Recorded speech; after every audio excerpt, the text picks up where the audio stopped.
ಬರೋಬ್ಬರಿ 48 ಕ್ಷೇತ್ರದಲ್ಲಿ ಬಿಜೆಪಿ ಮುನ್ನಡೆಯನ್ನ ಕಾಯ್ದುಕೊಂಡಿದೆ. ಬಹಳ ಇಂಟ್ರೆಸ್ಟಿಂಗ್ ಅಪ್ಡೇಟ್ ಲಭ್ಯವಾಗ್ತಾ ಇದೆ.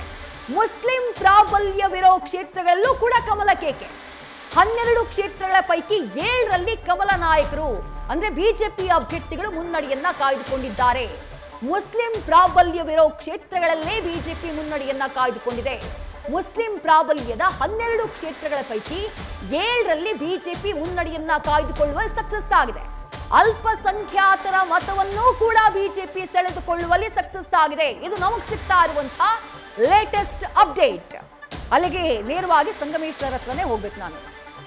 ಅಲ್ಪಸಂಖ್ಯಾತರ ಮತಗಳನ್ನ ಕೂಡ ಪಡ್ಕೊಳ್ಳುವಲ್ಲಿ ಬಿಜೆಪಿ ಸಕ್ಸಸ್ ಆಗಿದೆ ಅಂದ್ರೆ ಅದಕ್ಕೆ ಏನು ಕಾರಣ ಆಗಿರಬಹುದು ಅಂತ ಹೇಳಿ. ಒಂದು ಕೇವಲ ದೆಹಲಿಯಲ್ಲ, ಒಂದಿಷ್ಟು ಈ ಟ್ರಿಪಲ್ ತಲಾಕ್ ಏನು ಬಿಲ್ ಪಾಸ್ ಆಯಿತು, ಬಹುಶಃ ಒಂದಿಷ್ಟು ಮೈನಾರಿಟಿ ವುಮೆನ್ಸ್ ಏನಿದ್ದಾರೆ ಅದು ಬಿ ಜೆ ಪಿ ಕಡೆ ವಾಲಿರುವಂಥದ್ದು ಸತ್ಯ. ಯಾಕೆಂತ ಹೇಳಿದ್ರೆ ಅದು ಟ್ರಿಪಲ್ ತಲಾಕ್ ನ್ಯಾಚುರಲ್ ಆಗಿ ಒಬ್ಬ ಹೆಣ್ಮಗಳಿಗೆ ದೇಶಕ್ಕೆ ಇಷ್ಟು ವರ್ಷ ಸ್ವತಂತ್ರ ಬಂದ ಮೇಲೆ 70-75 ವರ್ಷ ಆದಮೇಲೆ ಆ ಒಂದು ಗಂಭೀರ ಪ್ರಶ್ನೆಗೆ ಏನು ಆ ವರ್ಗದ ಮಹಿಳೆಯರೇನು ಎದುರಿಸ್ತಾ ಇದ್ರು ಅದಕ್ಕೊಂದು ದೊಡ್ಡ ಸೊಲ್ಯೂಷನನ್ನು ಬಿ ಜೆ ಪಿ ಕೊಟ್ಟಿದೆ. ನ್ಯಾಚುರಲ್ ಆಗಿ ಕೇವಲ ದೆಹಲಿ ಚುನಾವಣೆ ಅಲ್ಲ, ಬೇರೆ ಬೇರೆ ಚುನಾವಣೆ ಸಂದರ್ಭದಲ್ಲೂ ಕೂಡ ನಾವು ಇದನ್ನು ಗಮನಿಸಿದ್ದೀವಿ.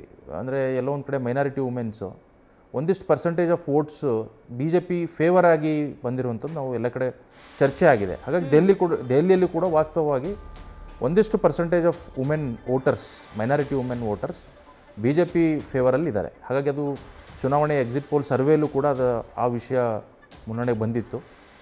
ಅದು ಕೂಡ ಈ ರಿಸಲ್ಟಲ್ಲೂ ಕೂಡ ಎದ್ದು ಕಾಣಿಸ್ತಾ ಇದೆ. ಅಲ್ಲ, ಕೆಲ ಕ್ಷೇತ್ರಗಳಲ್ಲಿ ಮುಸ್ಲಿಂ ಪ್ರಾಬಲ್ಯ ಇರುವಂತಹ ಕ್ಷೇತ್ರಗಳಲ್ಲಿ ಕೆಲ ಕ್ಷೇತ್ರಗಳಲ್ಲಿ ವೋಟಿಂಗ್ ಪರ್ಸೆಂಟೇಜ್ ಕೂಡ ಡಿಕ್ರೀಸ್ ಆಗಿದೆ. ಅಲ್ಲಿಗೆ ಮುಸ್ಲಿಮರು ಯಾರಿಗೂ ವೋಟ್ ಹಾಕಿಲ್ವಾ ಅಂತ ಹೇಳಿ ನನಗನ್ಸುತ್ತೆ.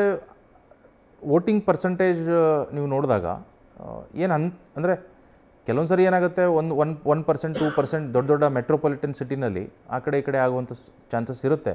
ಹಾಗಾಗಿ ತುಂಬ ಏನು ವೋಟಿಂಗ್ ಪರ್ಸೆಂಟೇಜ್ ಕಮ್ಮಿ ಆಗಿದೆ ಅಂತ ನನಗೇನು ಅನಿಸಲ್ಲ. Hardly it is between 1 to 2%. ಹಾಗಾಗಿ ಆ ಥರದ್ದೇನು ಆ ಕಾರಣ ಕೊಡೋದಕ್ಕೆ ಬರೋದಿಲ್ಲ. ಆದರೆ ಎಲ್ಲೋ ಒಂದು ಕಡೆ ಒಂದು 5 to 6% of votes, minority women's votes B J ಪಿಗೆ ವಾಲಿರೋದಂತೂ ನಿಜ. ಮತ್ತೆ ಬಸವರಾಜರ ಹತ್ರ ಬರ್ತೀನಿ. ಸಮಯ 9:22 ಆಯಿತು ಸರ್. ಟ್ರೆಂಡ್ ಇನ್ನೂ ಹಾಗೆ ಇದೆ, ಏನು ಹೇಳ್ತೀರಿ?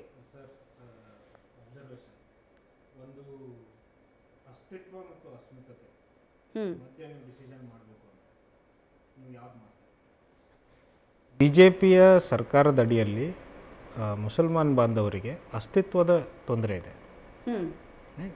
ಸೊ ಅದನ್ನು ಪೋರ್ಟ್ರೇಟ್ ಅಲ್ಲ ಸರ್, ನೀವು ಬೇಕಾದ ಒಂದು ಅಗ್ದಿ ತಳಮಟ್ಟದ ಬಿ ಜೆ ಪಿ ಕಾರ್ಯಕರ್ತನ ಕರೆದ್ಬಿಟ್ಟು ಕೇಳಿ, ಈ ದೇಶದಲ್ಲಿ ಮುಸ್ಲಿಮರು ಇರಬೇಕಾ ಅನ್ನೋ ಪ್ರಶ್ನೆಗೆ ಅವ್ರು ಏನು ಉತ್ತರ ಕೊಡ್ತಾರೆ.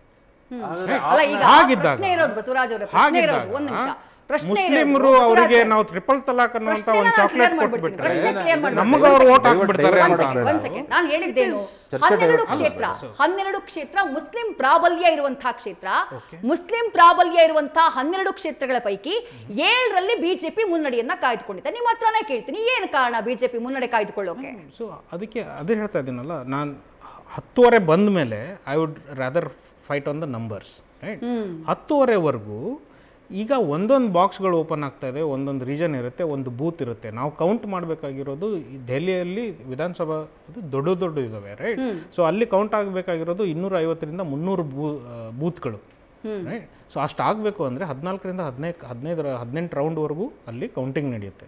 ಇವಾಗ ನಡೀತಾ ಇರೋದು 1-2 ಯಾವುದೋ ಒಂದು ಕ್ಷೇತ್ರದಲ್ಲಿ ಸ್ವಲ್ಪ ಅವ್ರಿಗೆ ಜಾಸ್ತಿ ಓಟಿದೆ ಅಥವಾ ನಮಗೆ ಕಮ್ಮಿ ಓಟಿದೆ, ಅಥವಾ ಕೆಲವೊಂದು ಕ್ಷೇತ್ರದಲ್ಲಿ ನಮಗೆ ಜಾಸ್ತಿ ಓಟಿದೆ ಅವ್ರಿಗೆ ಕಮ್ಮಿ ಓಟಿದೆ ಅಂದರೆ ಆ ಸೀಟ್ ನಾನು ಗೆದ್ದುಬಿಡ್ತೀನಿ ಅಂತ ಅಲ್ಲ. ಸೊ ಅದಕ್ಕೆ ಐ ವುಡ್ ಸೇ ಈ ನಂಬರ್ನ ಇಟ್ಕೊಂಡು ನಾನು ಆರ್ಗ್ಯೂ ಮಾಡೋಕ್ಕೆ ಸದ್ಯಕ್ಕೆ I am not ready to argue to that. Because ನಾನು ಏನು ಕ್ಲೇಮ್ ಮಾಡಿದ್ರು ನೀವು ಅಂತೀರ ನಂಬರ್ ಹಂಗೆ ತೋರಿಸ್ತಾ ಇಲ್ಲ ಅಂತ. ನಾನು ಇನ್ನೊಂದು ಸ್ವಲ್ಪ ರಿಸಲ್ಟ್ ನಮ್ಮ ಕಡೆ ಫೇವರ್ ಬಂದಾಗ ಆಯಿತು ಬಿಡಿ, ಅದು ಅವಾಗೇನೋ ಮಾತಾಡಿದ್ವಿ ಹೋಯ್ತು ಅಂತೀವಿ.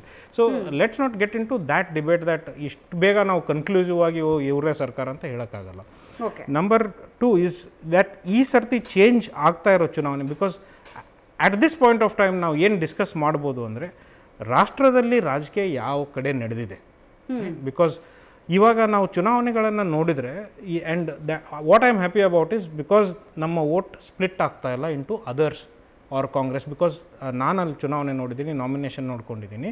ಬಿ ಜೆ ಪಿಯವರು ಸುಮಾರು ಪ್ರಯತ್ನ ಪಟ್ಟಿದ್ದಾರೆ. ಕೆಲವೊಂದು ಅಂದರೆ ಒಂದೇ ಹೆಸರಿರುವಂಥ ಕ್ಯಾಂಡಿಡೇಟ್ಗಳನ್ನು ಹಾಕೋದು, ಜಾತಿಯಲ್ಲಿರುವಂಥ ಕ್ಯಾಂಡಿಡೇಟ್ಗಳನ್ನು ಹಾಕೋದು, ಅಥವಾ ಅಲ್ಲಿ ಹೇಗಾರು ಮಾಡಿ ನಮ್ಮ ಓಟ್ಗಳನ್ನು ಸ್ಪ್ಲಿಟ್ ಮಾಡಬೇಕು ಅಂತ. ಅಂದರೆ ಅವ್ರಿಗೆ ರಣತಂತ್ರ ಅದನ್ನ ಹೇಳ್ತಾ ಇದ್ದೀನಿ. ಅಂದರೆ ಅವ್ರು ಬಳಸ್ತಾ ಇರೋ ರಣತಂತ್ರ ಯಾವುದು ಅಂದರೆ, ನಿಮ್ಗಿನ್ನ ನಾನು ಬೆಟರ್ ಕ್ಯಾಂಡಿಡೇಟ್ ಹಾಕಿ ಜನರಿಗೆ ಒಳ್ಳೆ ಕೆಲಸ ಮಾಡುವಂಥ, ಜನರ ಪ್ರೀತಿ ಒಲವು ಇರುವಂಥ ಕ್ಯಾಂಡಿಡೇಟ್ನ ನಾನು ಹಾಕಿ ಗೆಲ್ಲಿಸ್ತೀನಿ ಅಂತ ರಣತಂತ್ರ ಅವ್ರು ಮಾಡ್ತಾ ಇಲ್ಲ. ನಿಮ್ಮ ಓಟ್ಗಳನ್ನು ನಾನು ಹೇಗೆ ಸೆಳ್ಕೊಳ್ಳಿ, ಅಥವಾ ನಿಮ್ಮ ಓಟ್ಗಳನ್ನು ಕಮ್ಮಿ ಬರೋದು. ಈಗ 2 ರೇಖೆಗೆ ಒಂದು ಮೂವಿ ಇತ್ತು ಕನ್ನಡದಲ್ಲಿ, ತುಂಬ ಪಾಪ್ಯುಲರ್ ಮೂವಿ. 2 ರೇಖೆಗಳಿದ್ದಾಗ ಒಂದನ್ನು ದೊಡ್ಡದು ಮಾಡಬೇಕಂದ್ರೆ 2 ರೀತಿ ಇದೆ. ಒಂದು ನಾನು ಬೆಳಿಬೇಕು, ಇಲ್ಲ ಇನ್ನೊಂದನ್ನು ಅಳಿಸ್ಬೇಕು. ಬಿಜೆಪಿ ಅವರು ಬಳಸ್ತಾ ಇರೋದು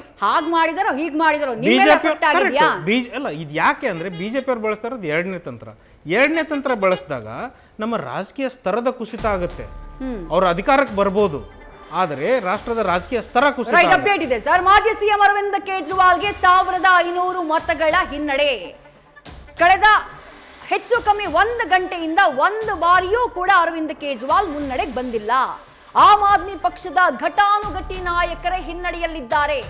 ಹಾಲಿ ಸಿಎಂ ಅತಿಶಿ ಹಿನ್ನಡೆಯಲ್ಲಿದ್ದಾರೆ. ಮಾಜಿ ಸಿಎಂ ಅರವಿಂದ್ ಕೇಜ್ರಿವಾಲ್ ಹಿನ್ನಡೆಯಲ್ಲಿದ್ದಾರೆ. 1500 ಮತಗಳಿಂದ ಹಿನ್ನಡೆಯಲ್ಲಿದ್ದಾರೆ ಅರವಿಂದ್ ಕೇಜ್ರಿವಾಲ್. ಬಿಜೆಪಿಯ ಪರ್ವೇಶ್ ವರ್ಮಾ ಮುನ್ನಡೆಯನ್ನ ಕಾಯ್ದುಕೊಂಡಿದ್ದಾರೆ. ನವದೆಹಲಿ ಕ್ಷೇತ್ರದಲ್ಲಿ ಘಟಾನುಘಟಿ ಆಮ್ ಆದ್ಮಿ ನಾಯಕರಿಗೆ ಹಿನ್ನಡೆ ಕಾಣಿಸ್ತಾ ಇದೆ. ಮಾಜಿ ಸಿಎಂ, ಹಾಲಿ ಸಿಎಂ ಹಿನ್ನಡೆಯಲ್ಲಿದ್ದಾರೆ. ಮತ್ತೊಂದು ಕಡೆ ಮಾಜಿ ಡಿಸಿಎಂ ಮನೀಶ್ ಸಿಸೋಡಿಯಾ ಕೂಡ ಜಂಗ್ಪುರ ಕ್ಷೇತ್ರದಲ್ಲಿ ಹಿನ್ನಡೆಯಲ್ಲಿದ್ದಾರೆ. ಮುನ್ನಡೆಯನ್ನ ಕಾಯ್ದುಕೊಳ್ಳುವುದಕ್ಕೆ ಆಮ್ ಆದ್ಮಿ ಪಕ್ಷದ ಮುಂಚೂಣಿಯ ನಾಯಕರಿಗೆ ಸಾಧ್ಯವಾಗ್ತಾ ಇಲ್ಲ.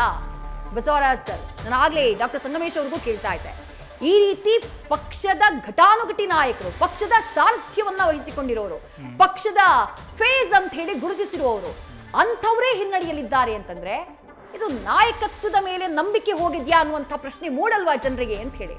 ಇಲ್ಲ, ಈಗ ಅರವಿಂದ್ ಕೇಜ್ರಿವಾಲ್ ಅವರ ಮತ್ತು ನೀವು ಪರ್ವೇಶ್ ವರ್ಮಾ ಅಂದರೆ ಅವರ ಕಥೆನ ನಾನು ಹೇಳೋದಾದ್ರೆ, ಡೆಲ್ಲಿಯಲ್ಲಿ ಪರ್ವೇಶ್ ವರ್ಮದ್ದು ನೀವೇ ನ್ಯೂಸ್ ಚಾನಲ್ಗಳಲ್ಲಿ ಎಷ್ಟೊಂದು ನೋಡಿದ್ರೆ, ರೈಟ್? ಅಂದರೆ ಚುನಾವಣೆ ಅನೌನ್ಸ್ ಆಗೋಕ್ಕೆ ಮುಂಚೆಯಿಂದನೂ ಅವರು ಈ ಬಡವರಿಗೆ ಒಂಥರ ಖರೀದಿ ಮಾಡೋ ರೀತಿಯಲ್ಲಿ ದುಡ್ಡು ಹಂಚೋದು, ಅವರಿಗೆ ಕಂಬಳಿಗಳನ್ನು ಹಂಚೋದು, ಸೀರೆಗಳನ್ನು ಹಂಚೋದು, ಎಷ್ಟೋ ಕಡೆ ಗೋಲ್ಡ್ ಚೈನ್ ಬೇರೆ ಕೊಡ್ತಾಯಿದ್ರು ಅಂತ ಕೇಳ್ಪಟ್ವಿ. ಸೊ ಈ ರೀತಿಯಾದಂಥ ಖರೀದಿ ಮಾಡೋ ವ್ಯವಸ್ಥೆನ ಅವರು 3 ತಿಂಗಳಿಂದ ಮಾಡ್ಕೊಂಡು ಬಂದರು.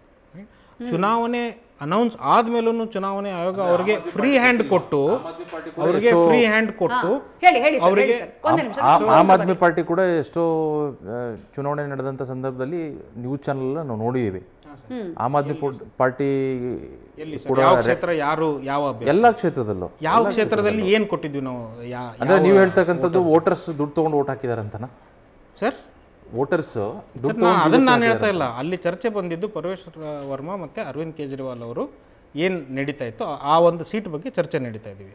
ಸೊ ಆ ಚರ್ಚೆಯಲ್ಲಿ ನಾನು ಹೇಳ್ತಾ ಇರೋದು ಇವತ್ತು ಅಲ್ಲಿ ನಡೆದಂಥ ವಾಸ್ತುಸ್ಥಿತಿ ಏನಿದೆ ಅಂತ ಅಂದರೆ ಆ ರೀತಿಯಾದಂಥ, ಆಮೇಲೆ ಅವರಿಗೆ ಯಾವುದೇ ಥರದ ಅಂಕುಶ ಇಲ್ಲ, ಸರ್ಕಾರದಿಂದ ಇಲ್ಲ, ಎಲೆಕ್ಷನ್ ಕಮಿಷನ್ನಿಂದ ಇಲ್ಲ, ಲಾಸ್ಟ್ ಮೂಮೆಂಟ್ವರೆಗೂ ನಾವು ಅಲ್ಲಿ ನೋಡಿರೋದು ಆ ರೀತಿಯಾದಂಥ ಒಂದು ಫ್ರೀ ವ್ಯವಸ್ಥೆಯಲ್ಲಿ ಮಾಡಿದ್ದಾರೆ. ಬಟ್ ನಾವು ಅಲ್ಲಿ ಜನರ ಜೊತೆ ಮಾತಾಡಿದಾಗ ಯಾಕೆ ಇದನ್ನು ತೊಗೊಳ್ತಾ ಇದ್ದೀರಿ, ಏನು ಹಿಂಗೆ ಅಂತ ಅಂದರೆ ಅವ್ರು ಹೇಳ್ತಾ ಇರೋದು ವೆರಿ ಸಿಂಪಲ್ಲಾಗಿ ಆನ್ಸರ್ ಮಾಡಿದರೆ, ನಮ್ಮ ಹತ್ರ ಕ್ಲಿಪ್ಪಿಂಗ್ಸ್ ಇದೆ, ಬೇಕಂದರೆ ಕೊಡ್ತೀನಿ ತೋರಿಸಿ. ದಟ್ ಸರ್ ಕೊಡ್ತಾ ಇದ್ದಾರೆ ತೊಗೊಳ್ತೀವಿ ಬಿಡಿ, ನೀವು ಯಾಕೆ ಟೆನ್ಷನ್ ಮಾಡ್ತೀರಾ, ನಾವು ಓಟ್ ಹಾಕೋದು ನಿಮಗೆ. ಅವ್ರು ಕೊಡ್ತಾ ಇರೋದು ಒಂದು ಸರ್ತಿ, ನಿಮ್ಮಿಂದ ನಮಗೆ ತಿಂಗಳ ಸಿಗುತ್ತೆ, ಕರೆಂಟ್ ಬಿಲ್ ಸಿಗುತ್ತೆ, ನೀರು ಬಿಲ್ ಸಿಗುತ್ತೆ, ಮಹಿಳೆಯರಿಗೆ ಸಿಗುತ್ತೆ, ಬಸ್ ರೈಡಿಗೆ ಸಿಗುತ್ತೆ. ಇದು ನಮಗೆ ಬಂದಂಥ ಅಲ್ಲಿಂದ ಉತ್ತರ. ನಾವೇ ನಿಂತು ನಿಮ್ಮನ್ನ ಗೆಲ್ಲಿಸ್ತೀವಿ ಅಂತ. ಈ ಪಾಸಿಟಿವಿಟಿಯಿಂದ ನಾವು ಈ ಎಲೆಕ್ಷನ್ ನೋಡ್ತಾ ಇದೀವಿ. ಯಾಕಂದ್ರೆ ಅದು ನಮಗ್ ಬಂದಂತ ಸ್ಪಂದನೆ. ಸೊ ಈಗ ಅದನ್ನ ಮುಂದೆ ಅವ್ರು ಓಟ್ ಹಾಕೋವರೆಗೂ ಅಥವಾ ಹಾಕಿದಾಗ ಯಾವ ರೀತಿ ತೀರ್ಮಾನ ತಗೊಂಡ್ರು, ಅದಕ್ಕೆ ಕೊಟ್ಟಂತ ಆಮಿಷಗಳಿಗೆ ಬಲಿಯಾದರ ಅಥವಾ ಸರ್ಕಾರಕ್ಕೆ ಬೇಜಾರಾಗಿ ನಮ್ಮನ್ನ ನೋಡೋಣ. ನ್ಯೂಸ್ ಫಸ್ಟ್ ನಿರ್ಭೀತಿಯಿಂದ ನಿಮ್ಮ ಪರವಾಗಿ.